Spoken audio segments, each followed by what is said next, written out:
I was out picking up a free cycle item off of Extension Road, and I saw a bunch of green signs talking about mason bees and pointing me to J&R Farm. Of course, I had to follow the signs, and what I found there, I need to share with you. Meet Rose. When we first bought this house, it was about 7 years ago, I was outside my kitchen window with a fly swatter. I was killing flies. I couldn't understand why I had so many flies. We have a farm across the street, so I blamed it on the farm. And then I heard someone talk about mason bees and for pollinating, and I was going to plant a big vegetable garden. I have a lot of strawberry plants and raspberry plants, and that they had these pollinating bees. And so I went to a talk. I was interested. And when I went to the talk and found out what a mason bee looks like, I was just in shock and aghast. I was killing mason bees.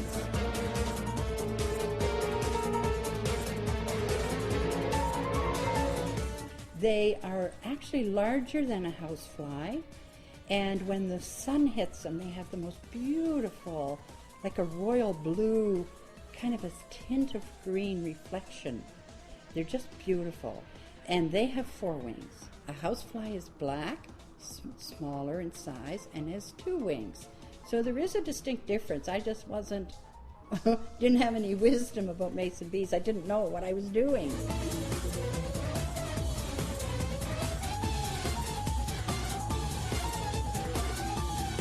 Mason bees are your pollinating bees. No, they don't produce honey, but they are pollinators. They're the best pollinating bee that we have in existence. Once you have your house, your tubes, your cocoons, and some bloom in your yard, some pollen, that's their food source. And of course, if you have no pollinating, you don't have any fruits or vegetables or flowers, any of that type of thing. So you have to have pollinating. And because last year we lost 95% of our honeybees, which were pollinating bees, the mason bees became even more important to people. I wondered why such a huge population of bees had died. I asked Rose. A mite attached itself to the wings of the honeybee, and then that honeybee became the mite's food source. And so we lost, I understood it was 95%.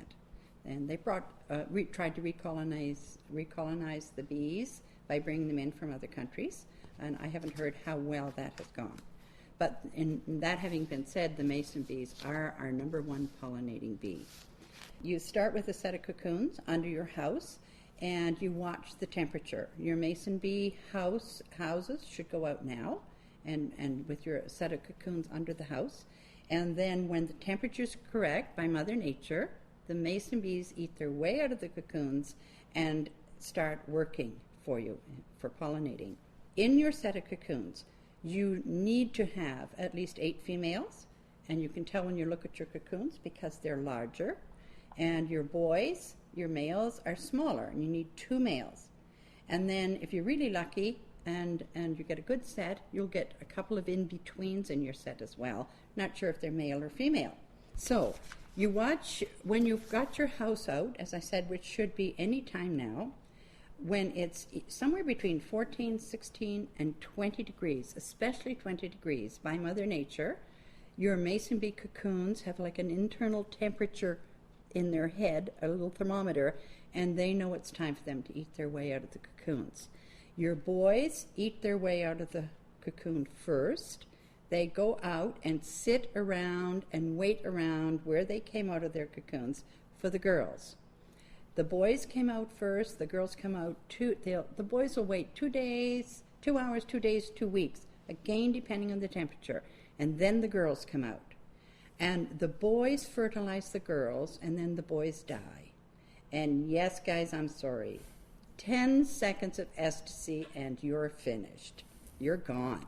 Your job is done. You've fertilized all those little eggs and all those females. Each female mason bee has enough eggs in her little body to fill a 25-inch tube of cocoons. And when she is out of eggs, she dies. And what they have done is left their legacy by laying their eggs, and their babies will eventually grow, of course, inside the tubes where the eggs are laid. They will grow into adult by middle to late September and late fall. As usual, the female's work begins where the male's work ends. Rose is holding a set of tubes, and she describes the process. The process the female uses is the boys have their fertilization going on, and they die, and then the girls work. They're usually out of eggs by the end of June, no later than the first week of July.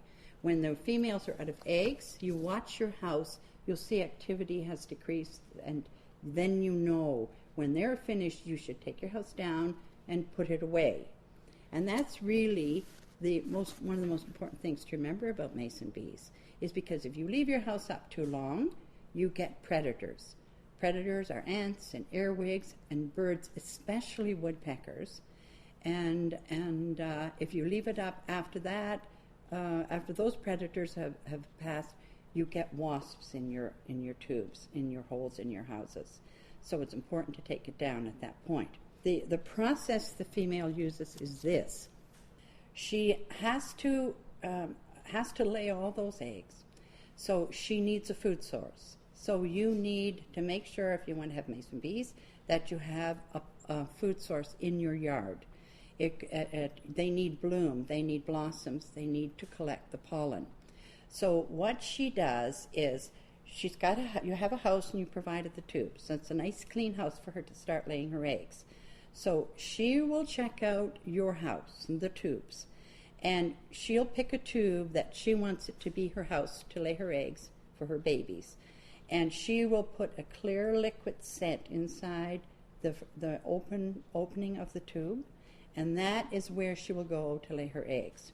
So she's got her house, she's got her scent laid, she knows where her eggs are going to be laid, where she'll leave her babies. So she goes off and she collects pollen and nectar. She comes back to the tube, she goes in head first, and she lays a pollen lump, it's called, and nectar. And then she comes out of the tube and she backs in and she lays an egg on top of the pollen lump. Then she goes off and finds a mud source, and she'll bring the mud back again head first and put a mud wall up. Each of her eggs have their own bedroom. There's a pollen lump, a nectar, and an egg, that's the food source, and a space, call it a vestibule, a little space to allow that egg, when it's grown by late September, that it'll have enough room to weave a cocoon for the adult bee to live in for the winter. So she does this. She just keeps doing the same process. She'll go out again and collect more nectar and pollen. She makes a pollen lump, deposits the nectar, lays an egg.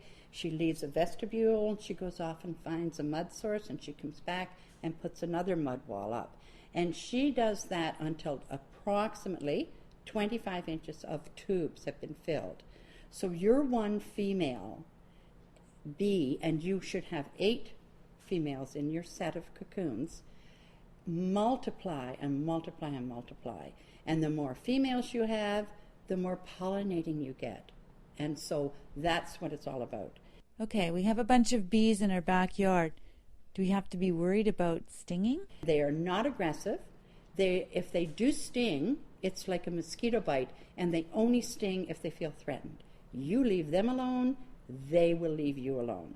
You could be having a barbecue on your deck, you could be having your little children, your grandchildren, your adults for a barbecue, and the house could be 2 feet, 4 feet off the ground. They wouldn't bother anyone. Their whole purpose in life is to pollinate. And so they're very safe to have around families, children. They're just not aggressive. So they're a great friend to have working in your yard. Your vegetable garden, your fruit trees, your flowers, any dandelions. They love dandelions. Dandelion's a weed, but the dandelion greens are really good for you. So, the little mini daisies in the yard, you might think you don't have any pollen, you might not think you don't have any blossoms, but Mother Nature provides it if you haven't planted it. So the food source is there for them. So I needed to know, what makes the female mason bee such an excellent pollinator? she is such an excellent pollinator because she has a hair from under her chin to the bottom of her abdomen. Her whole belly, when she goes out to collect that pollen, her whole belly is covered with pollen. She's just a fabulous little creature. She's a little worker bee. And she's a much better pollinator than a honeybee or a bumblebee because she moves faster than they do. They stop and they hesitate, so it takes them longer to collect the pollen, and they can only collect pollen behind their kneecap. As I said, the mason bee collects it. Her whole belly is full of hair, and if you watch her, when she comes back to the tube, to the house, you think it's a wasp going in, but it's a mason bee with her belly full of pollen. But she goes in deeper into the center of the flower blossom, and she's a zip, zip, zip, zip, zip. She's so fast. She's just here, there, and everywhere. You have all these wonderful creatures going to all your gardens, all your orchards, and all your flowers, and you'll just see a huge difference if you start a mason bee house in your yard. Where are these mason bees in nature, and why haven't I seen them? Rose has the answer. Mason bees are provided naturally by Mother Nature. They will nest in holes in the ground. They will go in holes in rotted logs. They really like the air vents in metal storm windows on the outside of your house. And they love the holes in outboard motors, that type of a thing. Any little hole, any nail hole that someone's pounded a nail and then pulled it out, they'll use any little hole they can find. They like to go under cedar shakes, for example, on a roof, and window frames, wherever there's a hole, that's where they'll go. And they are provided by Mother Nature. But that having been said, wherever you are, there are some mason bees naturally. But to have a set of cocoons under a house, when they come out of their cocoons and they're near that house, that is their home. That's where they decided to raise their family, have their babies and raise a family. And that encourages them to stay on your property. The male, if you should be lucky enough to see one, has this little white mustache. He's the cutest little thing. And he has a slight bluey-green tinge as well. But the females are more vibrant than the males. So the next question is, what do you do after the season's over? How do you clean the tubes? I wait until my birthday's over, November 1st, and then I start opening my cardboard tubes, taking my cocoons out, and going through another process, the washing process, the cleaning of them. And now it gets really interesting because Rose is going to tell us about bee coffins. Yes, you heard that right. Bee coffins. What I need is the coffin because I need to protect my tubes from the mice, and that's pretty well the main predator that time of year, late because they're looking for food for the winter. And so if I get my coffin built, then I'll store my tubes in it, and then when it's time to clean them after Halloween, then all my cleaned cocoons will go loose in my coffin. And then first week of February, you simply go to the coffin and you take your cocoons out, and then you have to sort all the larger females and all the smaller females, and then the in-betweens. We're not sure if they're boy or girl. So my plan for my coffin is it's going to be long and rectangular on legs because I want to keep it outside a building, with a slanted roof to keep the weather off it, and with oxygen holes, because the cocoons are living creatures, and as well they have their pollen lump and their nectar, their food, they also need to breathe. They need oxygen. They're living little creatures. So I have to make sure, because I sell the cocoons in the spring, that they're healthy, that they're well cared for. I'm going to have a mason bee coffin built. I asked my neighbor if he would build one, that I needed a coffin, and he said, "What do you need a coffin for?" Well, last fall, the process is the bees start in the spring and work through till the end of June, first week of July, and then you put your tubes or wherever you have in your house, if you're using paper or whatever you have using, you take them down by at least the end of the first week, or the end of the first week of July, and you put them away. You put them in a cool, preferably a cooler, dark place out of the full sun. And the reason you want to put them away, when you think of it, that female mason bee has laid eggs all summer long. And those eggs need to grow into a pupae and a larvae, and then eventually, by end of September, they have moved into another stage of being an adult mason bee and have woven a cocoon for them to live in with their food source until the next spring. So you're kind of working a year ahead, it's what a year in advance. So my neighbor, and I asked him if he'd build me a coffin, and I think he was a little concerned about me and my mental health.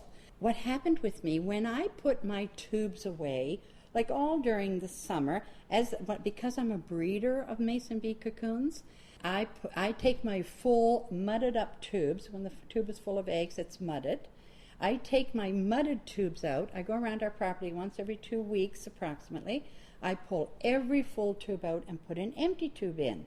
And I'm encouraging my bees to stay in my yard, because if you don't pull your full tubes out and put empty ones in, they're going to go someplace else and look for a place to lay their eggs. So I want to keep them interested and encourage them to stay around. So I take my full tubes out and I stored them, and I have like a little cardboard chocolate box, Purdy's or Pot of Gold or whatever. And I was putting all my full tubes in these boxes. Well, I didn't realize it, but I had a mouse in my outbuilding, and the mice could smell the nectar and the pollen, and decided to eat my cardboard tubes and ate a bunch of my cocoons. So I heard about a gentleman who lives up in Port Alberni. Someone told me about him, and he keeps his cocoons in a coffin, a long rectangular box, and all his tubes are in there. And then when it's time to clean them and open the tubes in the fall, and late October, early November, he goes out to his coffin and gets his tubes, and he cleans all his cocoons, and they all get put back in the coffin for the winter. And because you don't need them, they rest until about the first week of February. And then, once the cocoons are taken out of the tubes, Rose tells us about the washing process. The washing process is another story, another chapter in the book, if you will, because I like to compare my mason bee cocoons to a baby. You wouldn't put your baby to bed in a dirty diaper and in dirty sheets. I won't put my cocoons away in that state either. I wash them, I clean them, and in that way I'm keeping them healthy. They do have feces on the cocoons, which sounds yucky, but it isn't really. And they have a lot of pollen on them that they didn't need as a food source, and a lot of mud because of the mud walls. But the worst thing and the most important thing to get off of them are the mites. Because we live on the Pacific coast, Mother Nature allows mites. Now the mites got on the wings of the honeybee and attached itself and stayed there. But the mites come into your tube the same way I would expect on the wings of the female mason bee, but they don't attach themselves to her. Obviously, it's a different type of mite, but they get deposited inside the tubes. They're obviously on the flowers, on the bloom, and they come back. Once the cocoon stage is finished, the mites cover the cocoon. They cover the whole cocoon, and they look like, I'm going to say cayenne pepper. They're about the size of pepper or even salt. They're so tiny, but they're kind of a rusty brown color. And when you open your tubes and see your cocoons, it's very easy to see the cocoons that have the mites on them. Now, if you have a 4-inch, 5-inch, or 6-inch tube, you might have, you never, ever, I've never seen a whole tube of cocoons covered with mites. You usually only get one. They zero in on one. So when you're opening your tubes, if you didn't wash your cocoons, those mites would eat through that cocoon And that mason bee would be its food source for the winter. So when you open your cocoons to wash them, there are several different processes, but the one that works best for me is, because I use cardboard tubes and I need to get them open, they're real pain unless you soak them in water. And water doesn't penetrate your cocoons. So you take a 4-liter ice cream pail of water just off of being cool. You don't want it too warm, because that little temperature thermostat they have in their head might tell them, oh, it's 20 degrees, it's time to come out. But no. This is end of October, first week in November. So you use that cool to slightly warm water to soften your cardboard. And then your tubes unravel just so easy, and you scoop them out. And then your next process, once you have a couple of thousand cocoons in front of you on newspaper, is you take another ice cream pail, 4-liter ice cream pail of water, same temperature, but you add 2 tablespoons of bleach. And you put your loose cocoons in this pail with a bit of bleach and gently stir them around. And you'd be amazed. It kills every mite on every cocoon. The feces is gone, the mud, the extra pollen. They're lovely and clean. And then they're going to be put away in their clean bed, in their little coffin, nice and clean and healthy, to just rest and wait for 20 degrees in the spring to eat their way out of their cocoons. Once you put your cocoons in the bleach water and gently move them around, then I have a metal scoop, I'm going to call it. It's for deep frying Chinese food, but it's small enough that the cocoons don't fall through. So you scoop them out. You have to be a bit gentle. You don't want to squish them. And then you put them in a colander, under the kitchen tap, under your laundry room tap. Again, slightly cool water. A little bit of warm is okay, but not too warm. And then you rinse, turn the tap on, and you rinse and rinse and rinse. And you're rinsing the bleach off your cocoons. Now, some people think, oh my, that's terrible. But actually it isn't, because it doesn't penetrate the cocoon. You only leave it in the bleach water for maybe 3 or 4 minutes, no longer. There's some people say 10 to 12 minutes, but they don't need it. They're nice and clean after 3 or 4 minutes. And you put them in a colander so you don't rinse them down the kitchen sink or the laundry tub drain, and run the water over, and that cleans all the bleach. Just run. Put them in a colander, put them under the tap, and just maybe a half a minute, maybe a minute. That's all you need. It doesn't penetrate the cocoon, so you're just washing off the outside of the cocoon. And then you dump them out. I use cookie sheets. I won't tell you that I bake cookies on them a week later, but I use cookie sheets with a couple of layers of paper towel. My whole island in my kitchen is covered with cookie sheets with paper towel and cocoons. And you just kind of gently move the cookie sheet back and forth, so you're rolling the cocoons around and drying. You air dry them. And if you hear them crackling, or you see a leg come out of that cocoon, get them outside. I've learned a little trick, my grandson and I, when we're working with them in February, it's so close to the time they might want to come out, that we've learned that I have ice packs. And I put, the gel ice pack, the soft ones, I put those under the cookie sheets that we're working with. And that keeps them cool and keeps them happy. They don't crackle, because crackling means they're getting anxious. Rose sells the Mason Bee houses and all the equipment that you need to be able to get started with Mason Bees. But I wanted to know, if we wanted to do it on our own, could we build our own house? You can build your own Mason Bee house out of scrap wood. Most important thing is if you're using cedar, because cedar has a resin, a poison inside. So you're fine to use a cedar block as long as you use the cardboard tubes, because the cardboard tubes do not absorb the resin, and so your eggs are just fine, they're healthy, they're safe in a cardboard tube. But I wouldn't use a cedar block for my house if I were using paper. People try rolling their own cocoon around a pencil and then, double Scotch taping it, and that's fine. But say if you use computer paper absorbs the nectar so you're taking part of the food source away. I have a house here with parchment paper. I rolled it around a pencil and taped it and stuck it in the holes of my house as an experiment this year for the first time. But I think parchment paper is probably the safest thing to use because it doesn't absorb as well, so it shouldn't absorb the nectar. And so parchment paper might be the least expensive way to go and the safest.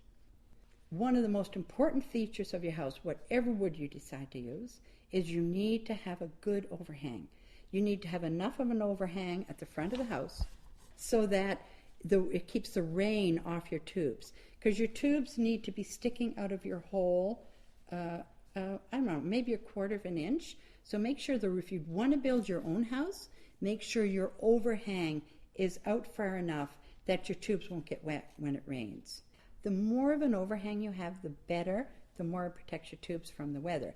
Now, that having been said, if your tubes do get a bit wet, that's fine. You know, they'll dry when we get a sunny day. They won't stay wet. But you're wise to have a good overhang. We experimented last year with a piece of PVC pipe, and I had Jim cut it at an angle, so the top of the pipe was out past the tubes as a roof. There's a really good book, Pollinating with Mason Bees, by Dr. Dogterm, and in there she suggests a plastic pop bottle, a 2-liter pop bottle, that you cut part of the top off and put your tubes inside.